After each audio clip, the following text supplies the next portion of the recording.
أعوذ بالله من الشيطان الرجيم بسم الله الرحمن الرحيم وقالت اليهود يد الله مغلولة غلت أيديهم ولعنوا بما قالوا بل يداه مبسوطتان ينفق كيف يشاء وليزيدن كثيرا منهم ما أنزل إليك من ربك طغيانا وكفرا وألقينا بينهم العداوة والبغضاء إلى يوم القيامة كلما أوقدوا نارا للحرب أطفأها الله ويسعون في الأرض فسادا والله لا يحب المفسدين صدق الله العظيم. In this last week, few brothers have reached out, different questions, all had to do something with hadith, some critique, some criticism on a certain hadith, etc., etc. So one particular one I want to address before we do our tafsir. One brother, he was, I believe, asked at work from someone who was a Shia about the famous hadith called Hadithul Qirtas. It's a famous hadith, it's in Sahih Bukhari, comes about 6 times in Bukhari. So, Hadith Qirtas, I'll read to you a portion of it.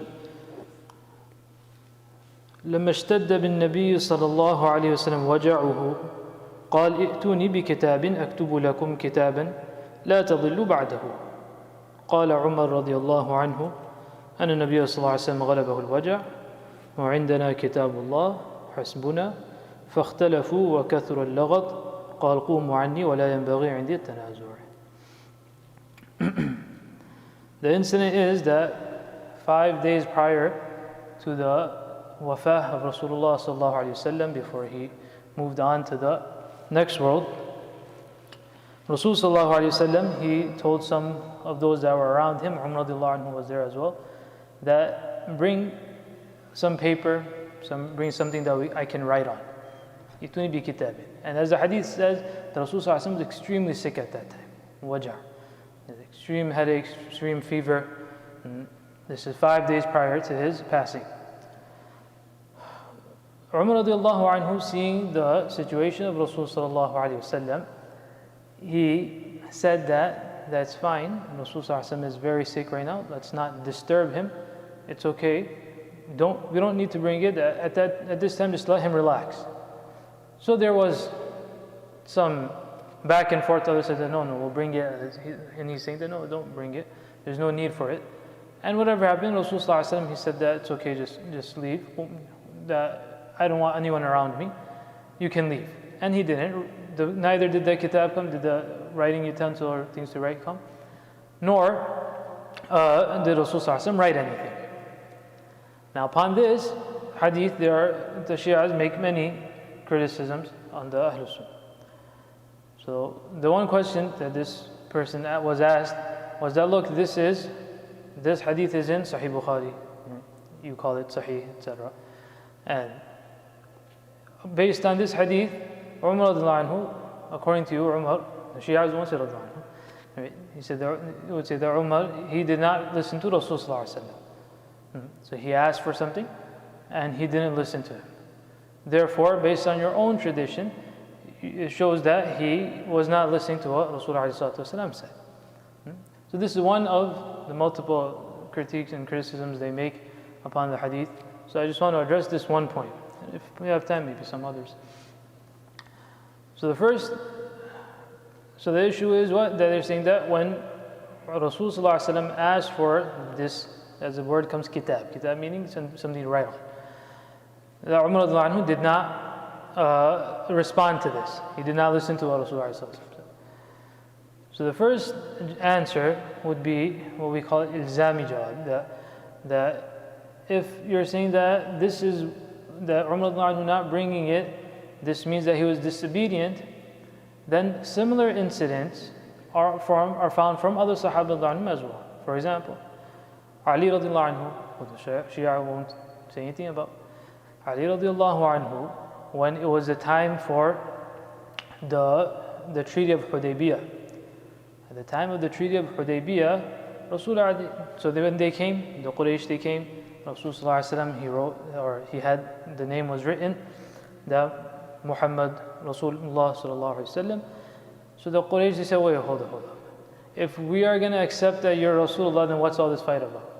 So they say that erase this and write Muhammad bin Abdullah. So Rasulullah he came there, he said, it doesn't matter, you call me Muhammad bin Abdullah or this, I'm the Rasul of Allah. You can write what you want to write. I'm going to remain the Rasul of Allah. And he tells Ali radiallahu anhu that umhu. What does he tell Ali radiallahu anhu? That erase it. So what does Ali radiallahu anhu say?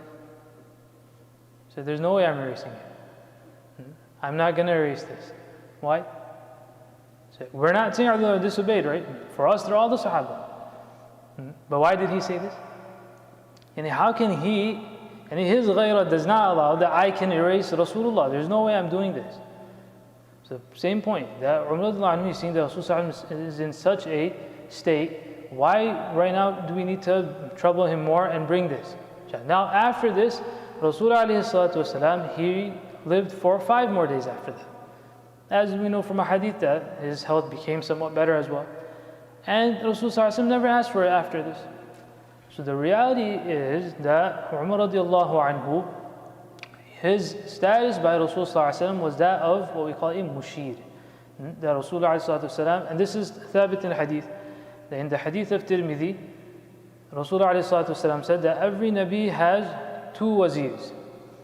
2 wazirs from the sama and 2 wazirs in the on land. From sama means the angels. So he said that my two wazirs from the sama are, this is in Tirmidhi Sharif, in Bab al-Manaqib. He says that they are Jibreel and Mikail alayhi salam. These 2, Jibreel and Mikail alayhi salam, these are my 2 wazirs from the sama. And my 2 mushirs and my 2 wazirs from the dunya are Abu Bakr and Umar. So what a wazir does is that he gives his opinion. Sometimes it's accepted, sometimes it's not accepted. There were times it was not accepted, and other times like this that it was accepted. That he said that no, there's no need, and then he said hasbuna kitabullah. So from here they say hasbuna kitabullah means that it's sufficient that we have the kitab of Allah subhanahu wa ta'ala. Meaning the ayat are already revealed. Al-yawma akmaltu lakum dinakum, all that's already revealed now.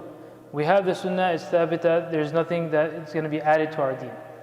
So what Rasulullah is going to write, that's already going to be something which is already said. So it'll be more emphasis. So now there's no need, there's nothing new that's going to be added at this point. The deen is already complete over here.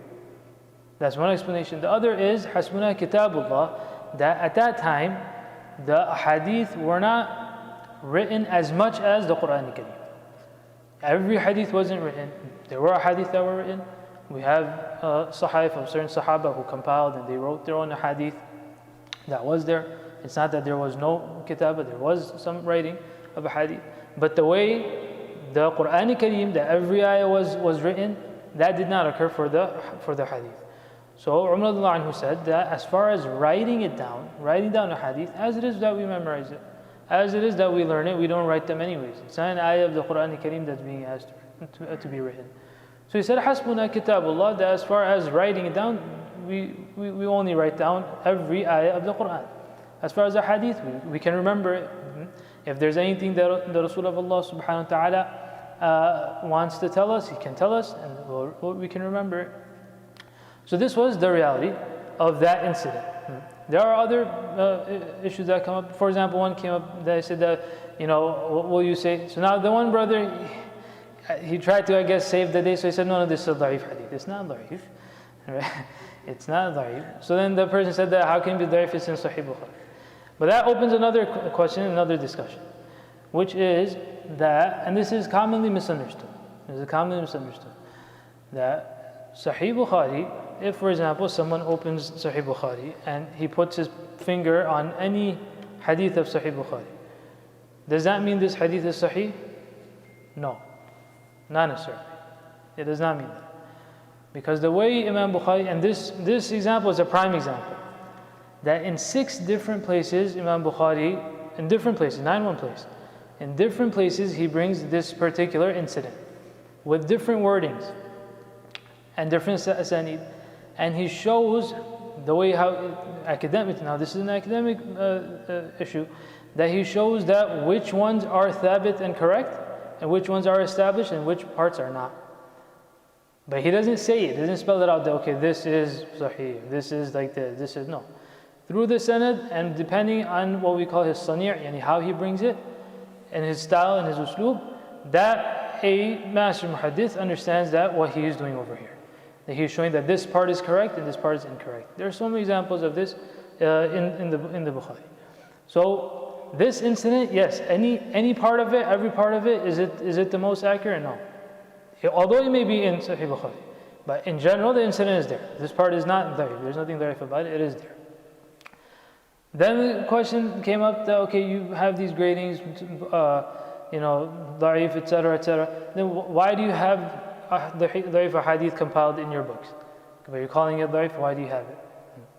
So there's 2 points here. Number 1, sahih, hasan, da'if, these are all terms. We call them istilahat, terminology. Now a term isn't merely translated and understood. Right? You don't just translate something, da'if, and weak, that means no good. No, that's not how it works. Or sahih means correct. Right? It's not correct, wrong, that's not what it means. These are terms. Terms in any field are understood with an entire baggage, and there's an understanding behind it.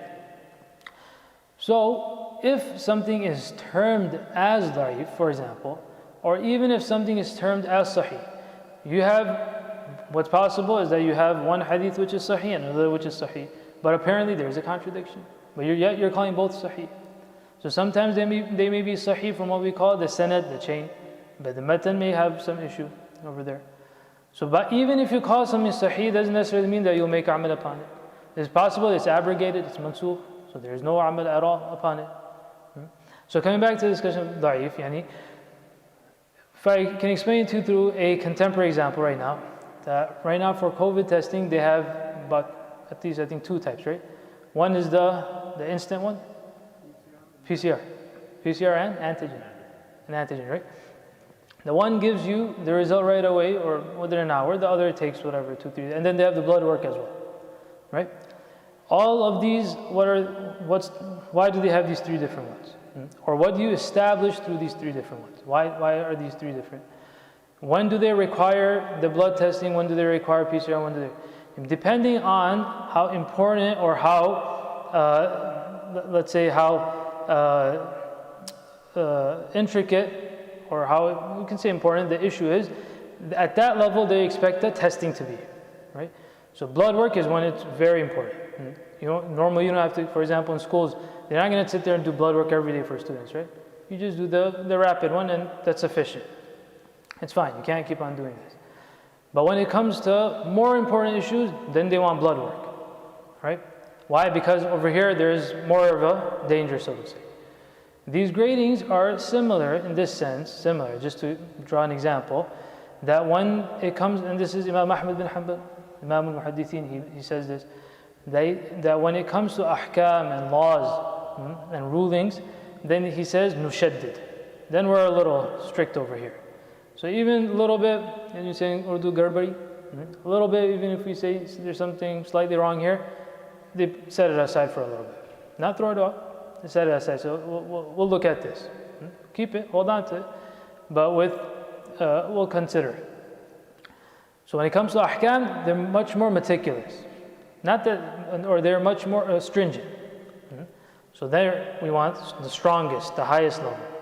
When it comes to issues which are not as intricate, for example, fada'il, virtues, or if it's merely tarikh and history that you're establishing, for example, how many Sahaba took part in Badr?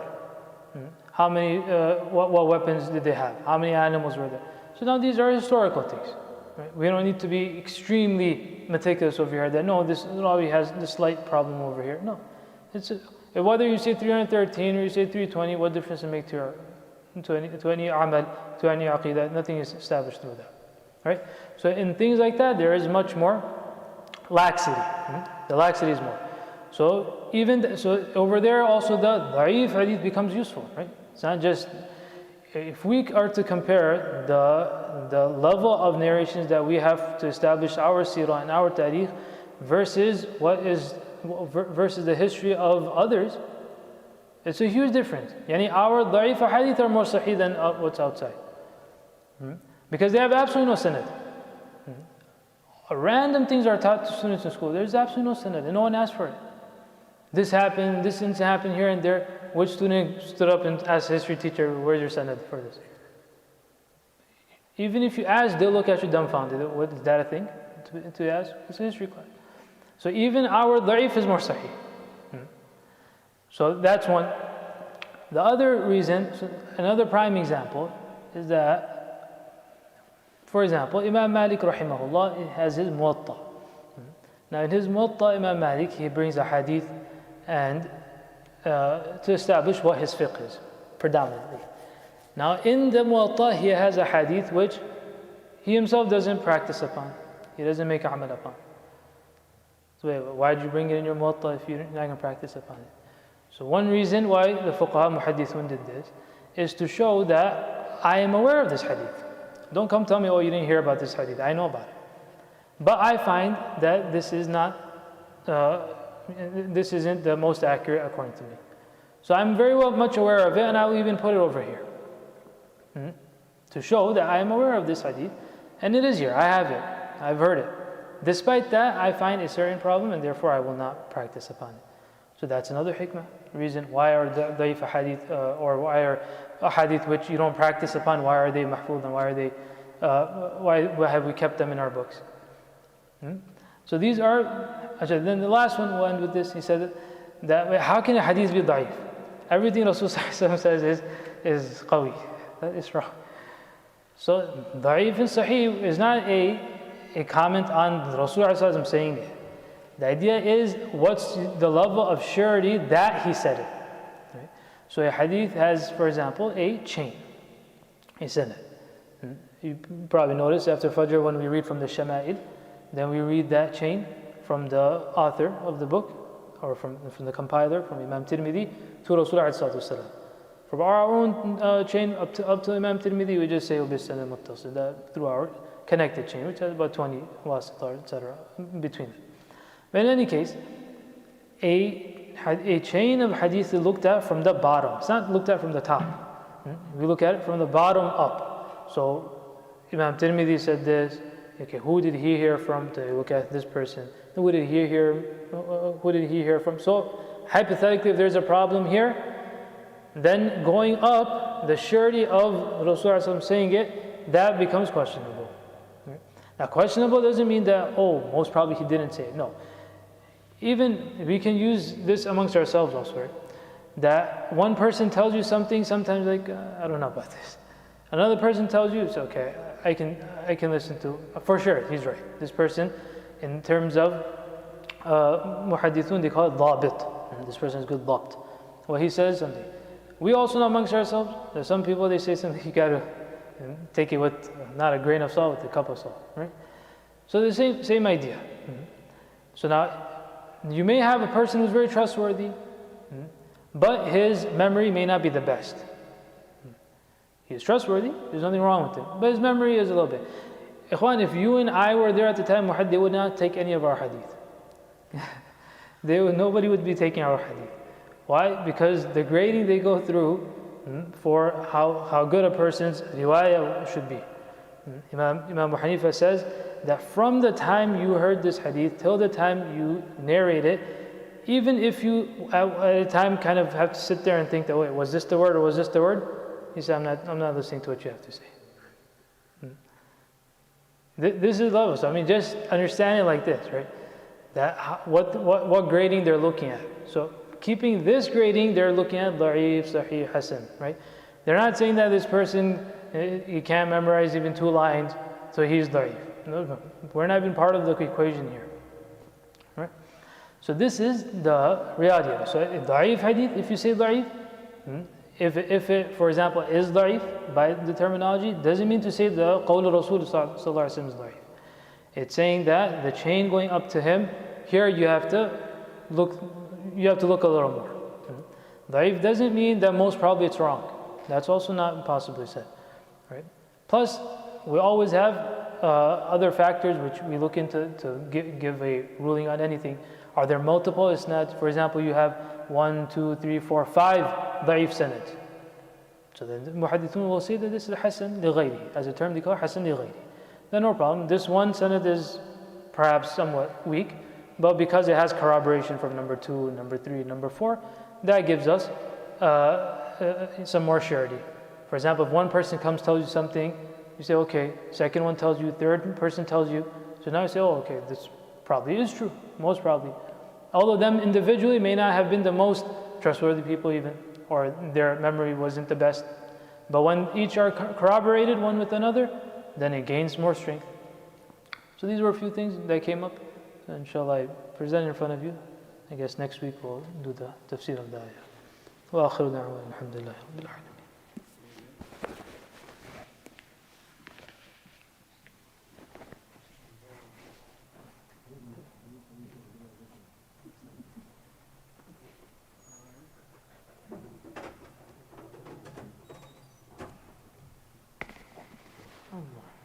आपको तकलीफ हो गई